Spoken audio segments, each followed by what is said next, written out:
100 ABC Women would like to thank BIPOC Executive Search for sponsoring today's episode. The BIPOC Executive Search app is here for you. Get information about job opportunities we're recruiting for. Keep up to date and in the know about career news tailored to Indigenous, Black, and other racialized audiences. Gain helpful tips and learnings to help you on your career trajectory, celebrate job appointments, and more. The BIPOC Executive Search app, here to elevate the candidate experience for Black, Indigenous, and communities of color. Free to download and available on iPhone and Android smartphones.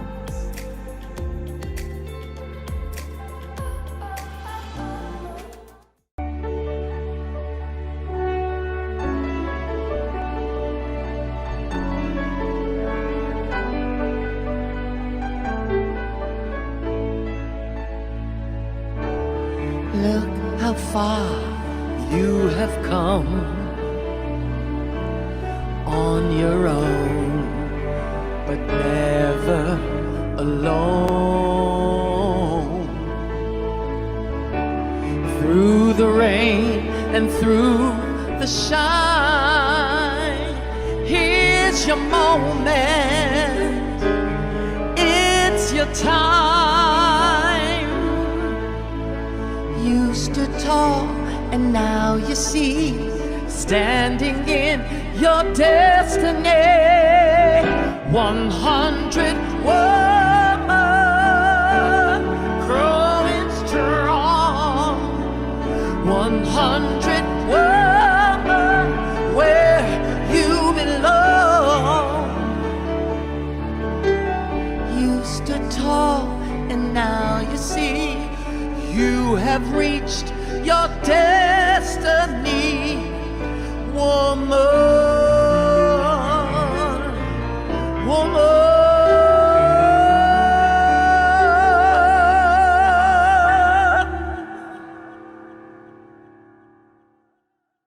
100 ABC Women would like to take this opportunity to welcome our viewers and listening audience, families, friends, and our sponsors to our inspirational conversations, Fireside Chats with 100 ABC honorees. 100 Accomplished Black Canadian Women is a bold initiative created by the co-authors, the Honorable Dr. Jean Augustine, a former MP, Donna Jones-Simmons, a corporate diversity executive, and Dr. Denise O'Neill Green, Vice President, Equity and Community Inclusion at Ryerson University. Our mission is to celebrate and archive the professional accomplishments of trailblazing Black women from all across Canada. The goal is to create an ever-expanding database available for current and future generations via print media, public and private libraries, as well as a website, which is www.100abcwomen.ca.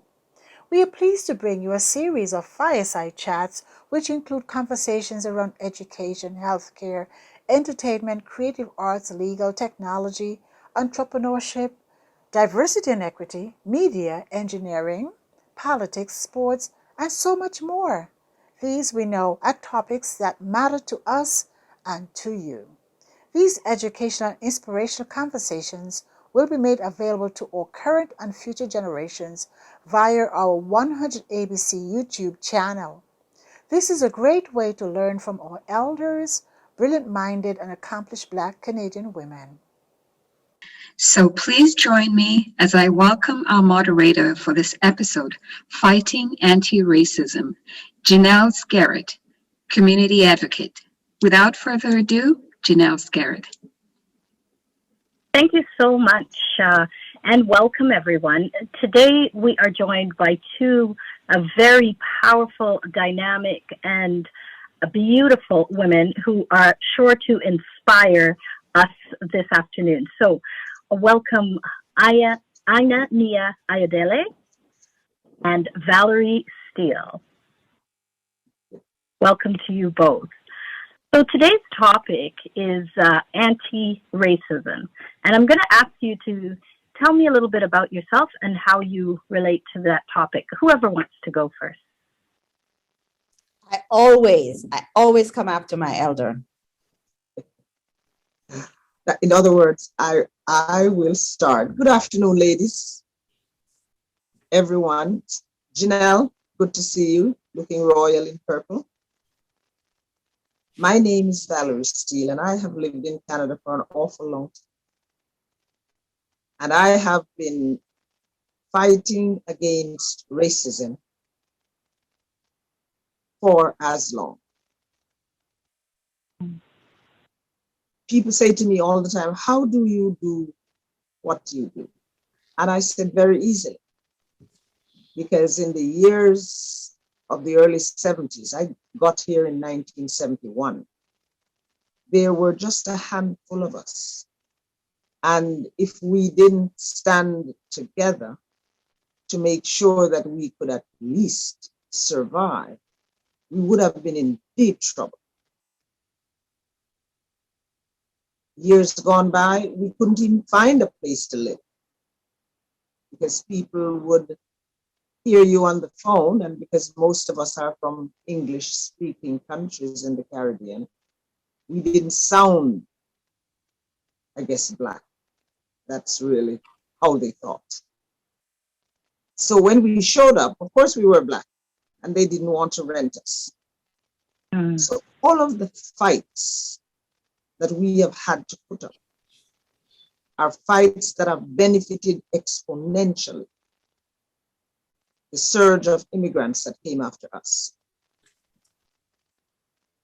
And I am really proud that in 2021, I can still sit here with a sound mind and say to you that the journey has not been easy, but it has been worth every step, every punch in the gut, every strand of gray hair.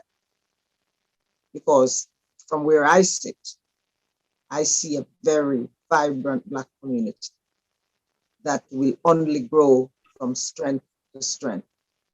And I know that I have been a part of the journey to cut the trees out the forest, to dig the trenches and put in the asphalt, so that today so many take it for granted. Thanks for that. Aina-Nia.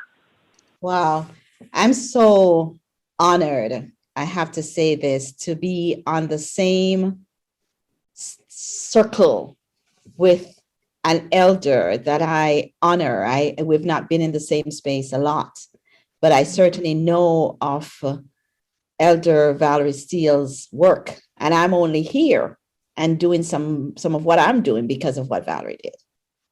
And many like Valarie. So I feel tremendously honored to even be in the same space, having this conversation. So I want to start there.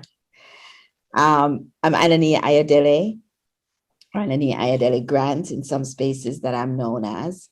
I see myself and walk this earth as a ancient wisdom teacher and coach and spiritual liberation activist. I show up in those titles in many different ways, and currently in the way as a civil servant at the City of Toronto, as Director of Community Resources. And for me, that's just the byproducts, you know, who I am really. And sometimes I'm announced as, you know, as the person who started and was integral in the Confronting Anti-Black Racism plan and the unit at the city.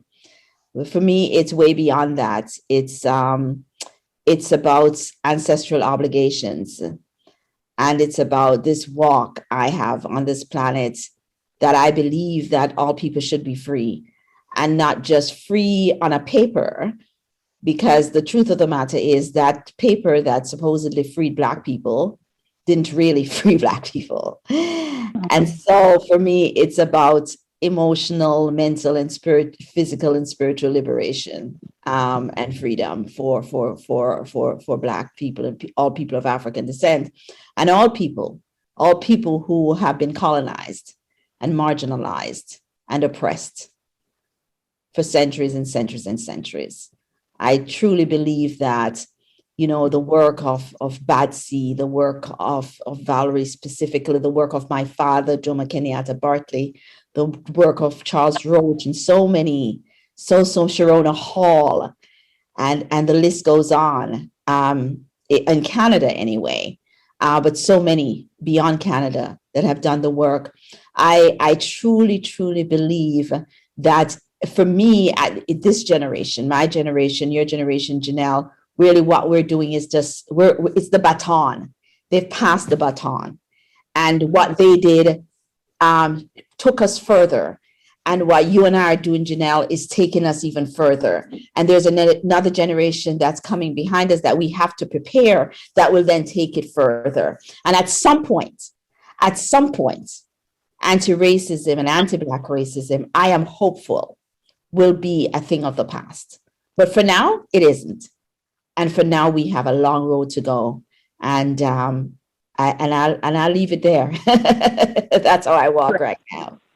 Thanks so much. Well, I remember meeting Valarie with the Black Action Defense Committee, and I wonder if you could reflect on the changes you've seen, Valarie, over the last couple of decades, from marching and protesting and calling for change within the police service to really being a pioneering organization, and you continuing in that struggle for the liberation of people of African descent in this city.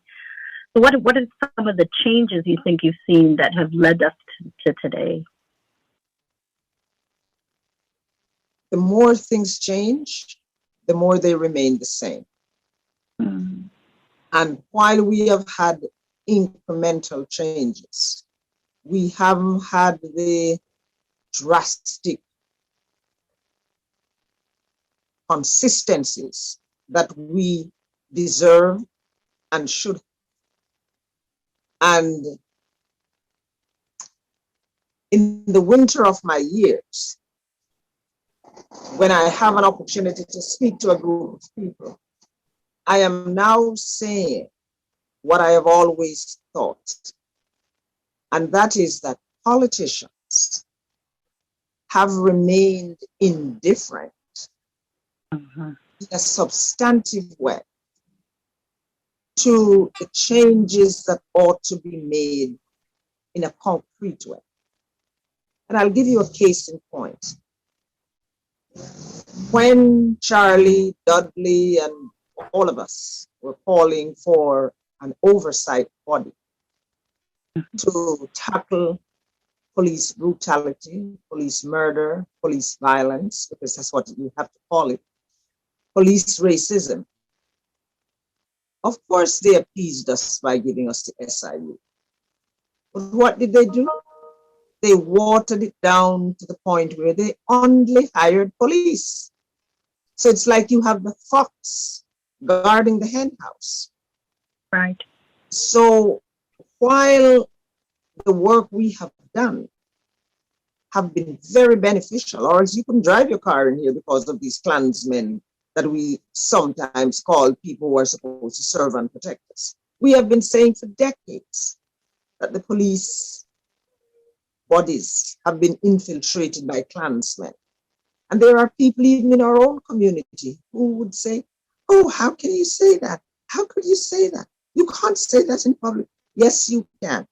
And yes, you must. Because one of the things that happens, especially when you're dealing with white people, is they do not like when you know that they're pushing you over the precipice. And you have to let them know you're pushing me over the precipice, and I know it. And I'm going to fight. And one of the things that I have always believed, and Badsy believes, is that there are no other human beings on the face of this earth. And by the way, we produced all of them, because we were the first people from shore to shore to shore to shore, that knows what's good for us except us. And I find it insulting when you would go to speak to the people who ought to be listening and doing what you say should be corrected. And they sit there and they give you all of these, I call it the dance. They pull up a little bit of this and pull up a little bit of that. And if they realize that we are mad as hell and won't back down, then they will put a little bit more in the pot, and then they put a racist at the door to guard the door. And I can say to you, unbridled, if we had 100 people with my strength and the way I am not afraid, the way Dudley wasn't afraid, the way Charlie wasn't afraid, if we had 100 like us, things would have changed dramatically. But people, it is my belief that if I am not happy because of the obstacles that you put in my way, you shouldn't be happy either. And when I come to speak to you, I ought not to make sure you're comfortable. I should make sure that you are as uncomfortable as I am with the fact of how my life is. And that is what is missing from the conversation. You know, we're so damn nice. Why? Why are we so nice? We're not being treated. We're not being. I remember.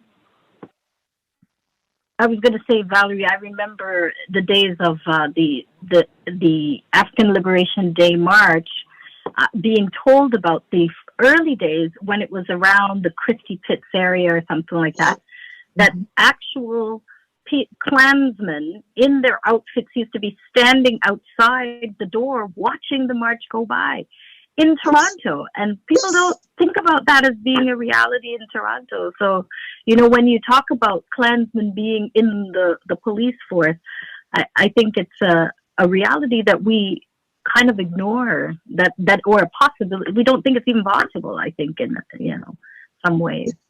You see, we want to believe that things are different from what they really are. But you can't live in dreamland. You have to live in the reality of what is happening to you. And, you know, in the years when we went to police headquarters to do deputations, we would say to them, listen, we're going to speak to you in the fashion that we talk about you in our living rooms. And I said, it's not pleasant. And it's going to make you uncomfortable. But I don't really care if you're uncomfortable, because the discomfort that my community and I continue to feel gives me no pleasure in making sure you're comfortable. So we have to have these uncomfortable conversations, and we have to have them. And even if when we leave a meeting, we do not leave with the phone number of the person we went to see, it doesn't matter. What matters is that we carry our message. Because listen, we have been fighting for a hell of a long time, you know, a long time. Not too long ago when Kathleen Wynne was in power, we used to go to police headquarters and we do deputation around carding, around racial profiling, and we spent all this effort, all this time. They just make you busy doing the same things, like your hamster caught on a treadmill. You know, you're in a hamster wheel, so you're going around. And we just got up one day when they did what we didn't want them to do, and we said, we're out of here. We're never, ever coming back here to talk to you. We're going to the province. And that is exactly what we did. And Badsy worked with the province, the former Attorney General, and we came up with Bill 175. And although this current government has sort of put a pause on it, and they have these technical tables that they're discussing this and they're discussing that, the substance of that bill remains the same. Because here are the things that people like Dudley Laws, Charles Roach, and Poor Benjamin, and a lot of other people have known for a long time.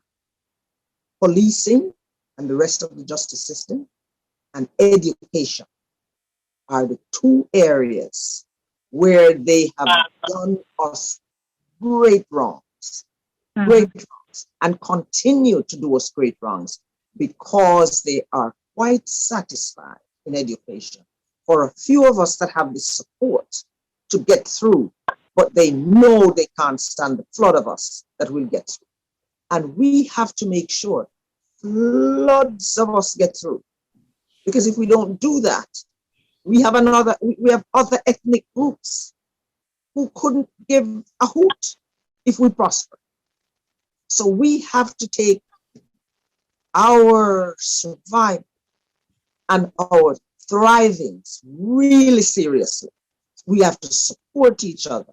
We have to make each other rich so that we can stand up and say, you know, this journey has been tough, but we have arrived. And I know we will, because one of the things that I love about the young people is their impatience, because I am no different.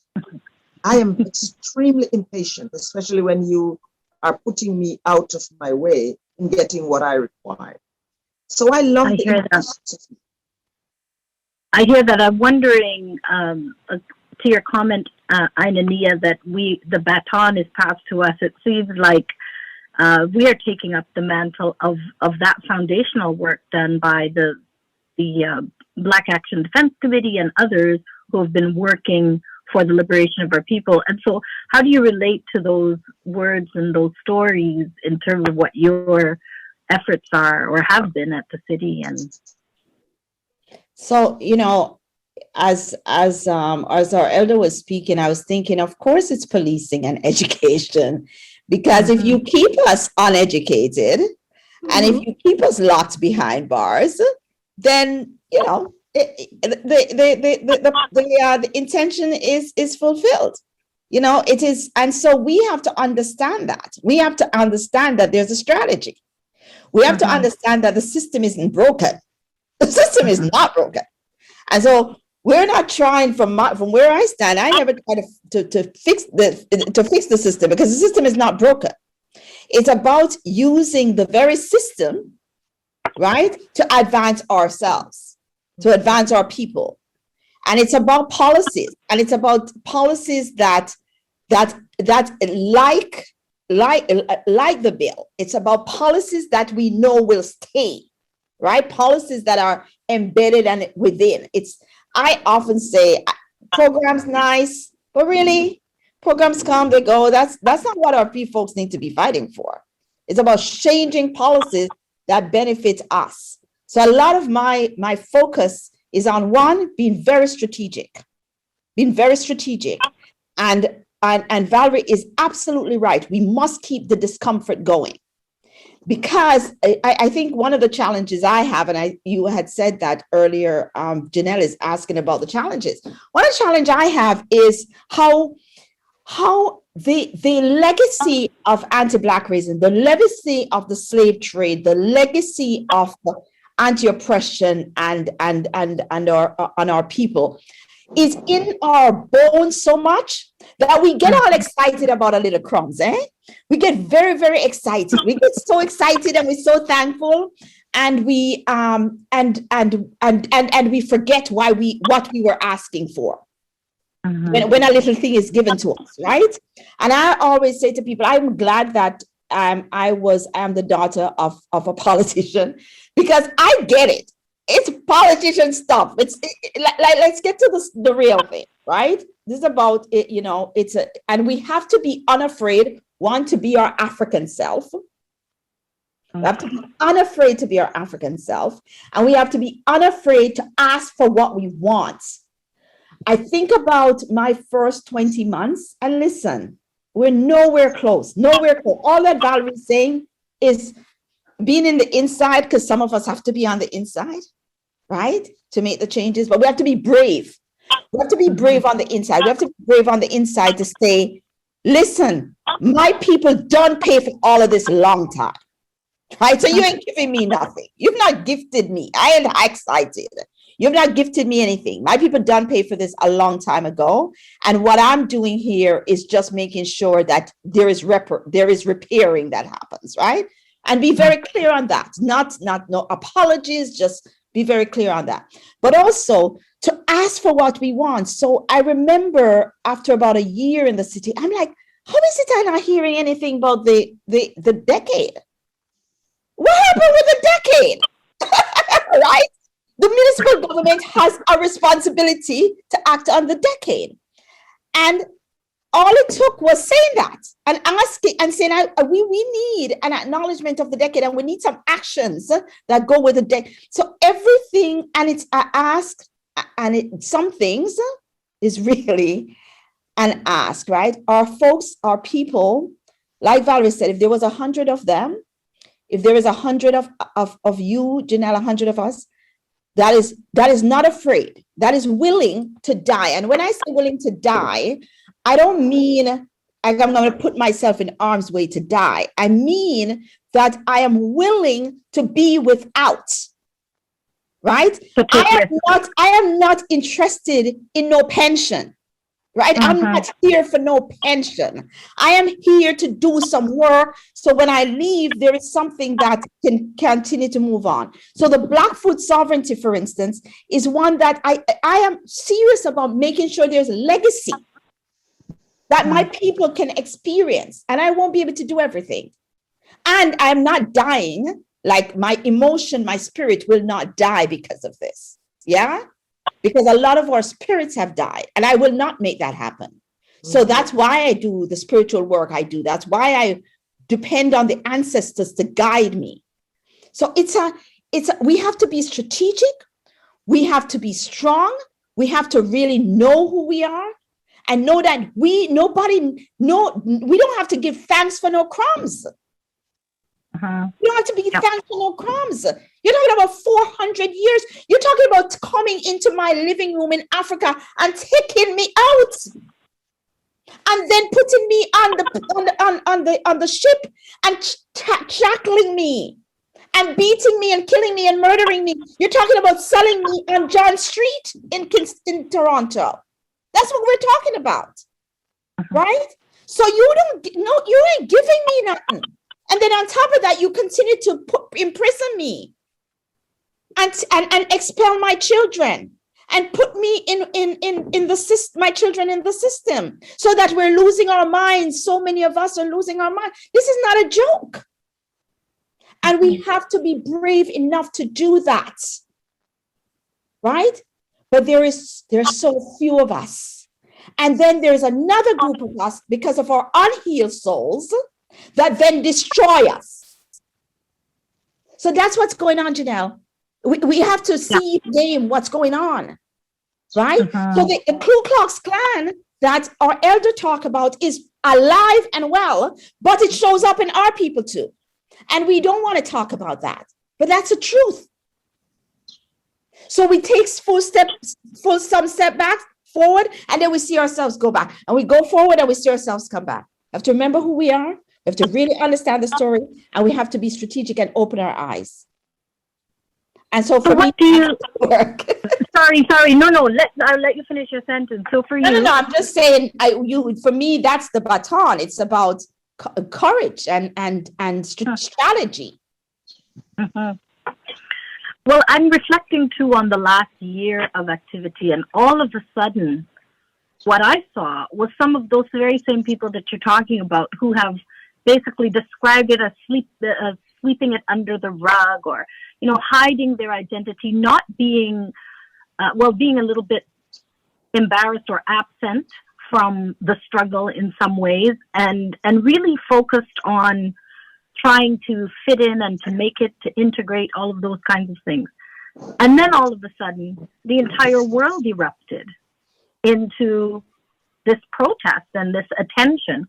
And there were some people who said, well, I don't even want to have to deal with that, because now I can't trust it. And all of those things, a lot came up for people. And so then we were also in the middle of COVID. And in the middle of all of that, people were just emotionally drained, exhausted. The headline is that it's affecting our people more. And so in some ways, people had to face the truth. And in other ways, it has been just an emotional mental health challenge for our people. So how do we move forward with hope from that? And how do we find that courage and that energy to keep going, to have that strength that Valarie talked about, of that she would like to have at least 100 of us with her focus and strength and so on to move things. How do we find each other, and how do we build each other up to that point where we can keep going?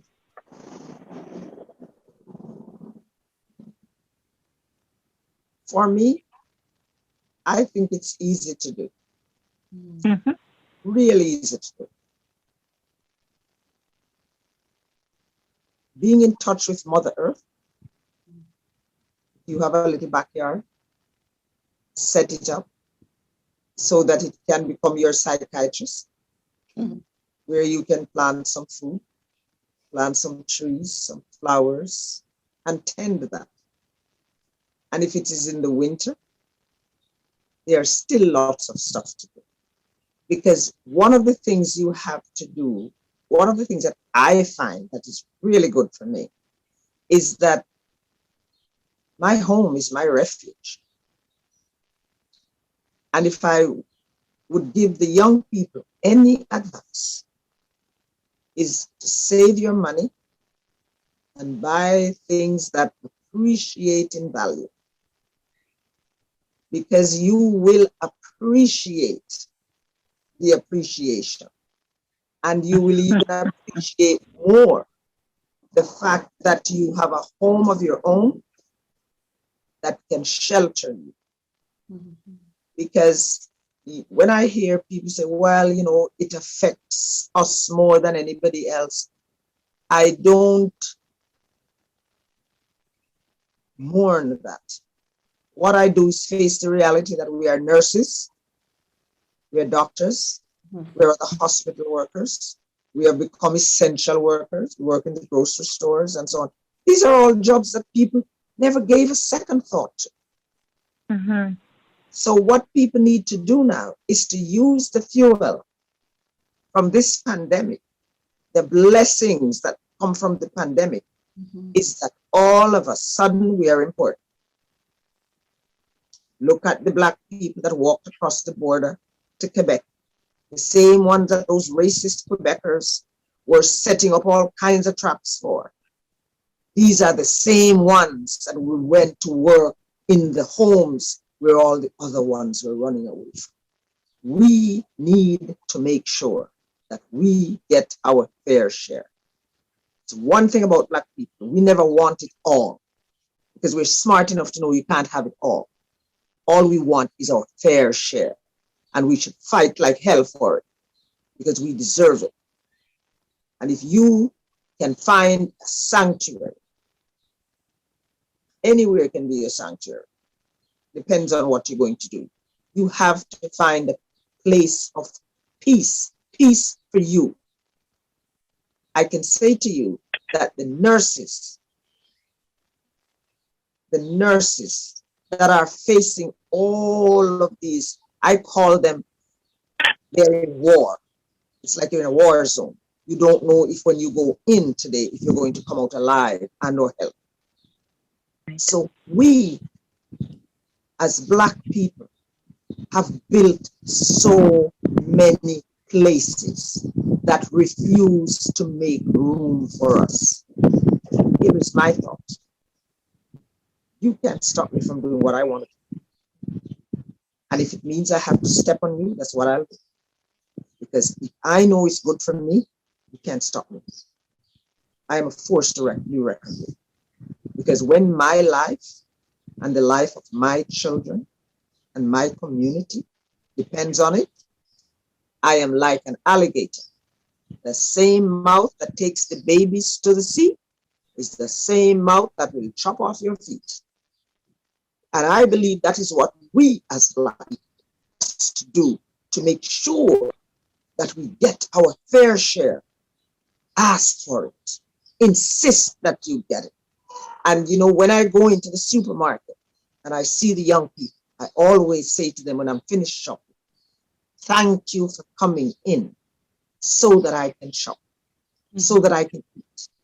And I said, and I hope when this is over, you're going to fight to make sure you're paid a reasonable wage. I said, I have made young people cry in the supermarket. I have to apologize. But I just want them to know, listen, we're at war. We're in a war zone. So since you are a soldier that's helping us on the journey, you deserve to be paid a living wage so that you can live. And I'll never stop saying that, because you know as well as I do that even when they raise the minimum wage to $15, it's not enough to live in Toronto. So, or anywhere for that matter, because you can't save, you can't buy anything that's of substance, you can't vacation, you're just existing. But we as a people, especially the younger people who have so much, I mean, there is so much wealth that's going to be transferred from people like me in my age to the younger generation. They won't have to go through what we have gone through. Nobody can say to them, well, we're not going to rent you our place because, or they don't take X number of people from a certain floor up. We are at a good place. The only thing we need to do is to make sure that everybody knows that we want what is ours. Thank you so much for that. I want to give Aina-Nia a chance to give some remarks before we close off today. So Aina-Nia, please share with us what's on your mind. I won't repeat a thing Valerie has said, because I was sitting here just going, yeah, that's all that she said. That's what it is. So I just want to add to it to say, listen, when we know ourselves, that's the beginning of the fight, right? That's the beginning of the fight, is to know ourselves. And we have to return. We have to return to the truth of who we are. Understand that it has been stolen from us. So the first step in saying, give me what I deserve, is for us to say to ourselves, who am I? What has been stolen from me? Because it wasn't just our name. It wasn't just our names. It was our practices. It was our religion. It was our spirituality. So return to that and stop using the colonizers' ways, right? Because we cannot, Audre Lorde says, and I might butcher this, but she said that the master's tool, right? We can't use the master's tool to dismantle the master's house. So we need to return to our own tools to dismantle the house. And we have it. We have it. We know it. It's in us, right? It's in us. And so we have to go back. Teach your children who they are. But first, learn who you are. We're very busy trying to give our children what we didn't have in these physical things, but we are not telling them who they are. And so for me, that's the beginning. We have to return to our African ways. We have to return to our African practices. We have to be proud.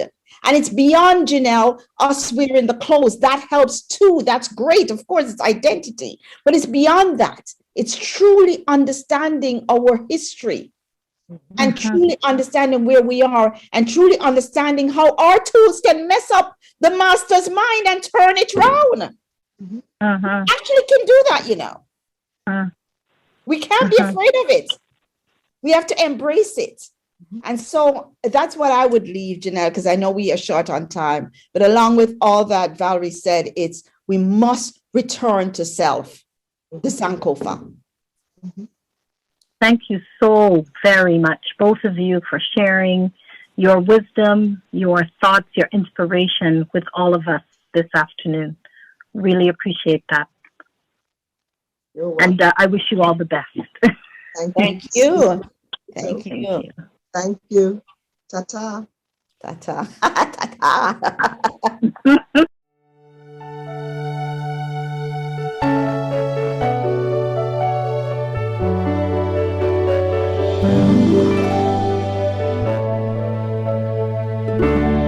Look how far you have come on your own, but never alone.